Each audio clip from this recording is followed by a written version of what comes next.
Assalamualaikum warahmatullahi wabarakatuh. Kembali dengan program Ramadan 5 Bab. Ramadan kembali terus istiqomah di masa pandemi. Ustadz, ketika di bulan Ramadan itu kan biasanya kaum muslimin menghabiskan waktu di waktu sore, Ustadz, dalam rangka mungkin supaya lupa puasanya, kemudian tiba-tiba sudah masuk waktu maghrib gitu ya, Ustadz. Biasanya disebut ngabuburit. Nah, dalam pandangan Islam sebetulnya bagaimana Islam memandang tentang ngabuburit itu, Ustadz? Tafadhol, Ustadz. Taib. Syukran akhi atas pertanyaannya. Saudaraku yang dirahmati Allah, ngabuburit ini sebenarnya dari bahasa Sunda ya, yang artinya aktivitas di sore hari atau menghabiskan waktu sore. Kemudian dipakai kebiasaan tersebut pada bulan Ramadan ya, yaitu menghabiskan waktu sore untuk kemudian tidak terasa sehingga tahu-tahu sudah maghrib ya. Bagaimana dengan kebiasaan yang demikian? Maka ini semua sebenarnya kembali kepada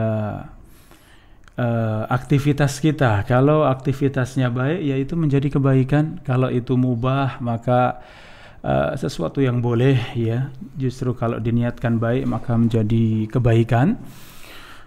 Kalau ternyata kebiasaan tersebut dipakai untuk yang tidak baik, ya, apalagi sampai pada yang mudharat, yang maksiat, wal'iyadzubillah, tentu ini tidak diperbolehkan.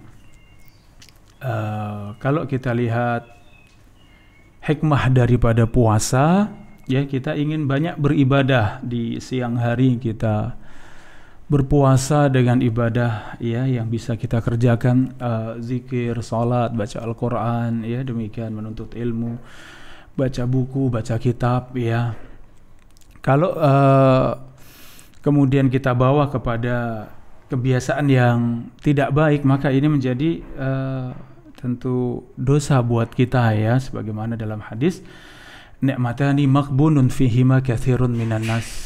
Ada dua kenikmatan di mana kebanyakan manusia tertipu dengannya, as-sihhatu wal faraq, yaitu nikmat sehat dan kesempatan. Saudaraku yang dirahmati Allah, dalam Al-Qur'an juga disebutkan wal asri innal insana lafi khusrin.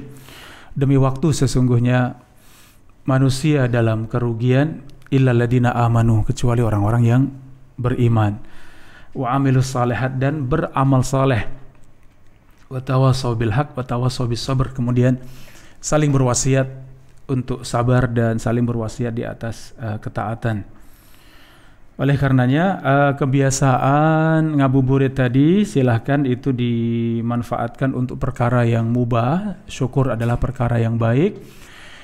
Kalau kita habiskan waktu sore untuk bermajlis ilmu, kita habiskan untuk mendengarkan kajian ya, kita habiskan untuk mendatangi masjid, kemudian aktivitas di masjid yang bermanfaat seperti membaca Al-Qur'an ya, demikian jumpa dengan sahabat-sahabat, kita bicara masalah kebaikan, masalah akhirat, tentu ini sangat bermanfaat ya. Kalau kebiasaan tersebut dibawa kepada perkara yang tidak baik ya, seperti campur aduk laki dan perempuan di tempat-tempat yang tidak baik, di mana kita tidak bisa menjaga pandangan, tidak bisa menjaga hati, ya, mungkin pendengaran juga demikian, mendengar sesuatu yang tidak baik, maka tentu ini mengurangi pahala dari puasa kita. Saya kira demikian, akhi. Allah Ta'ala a'lam.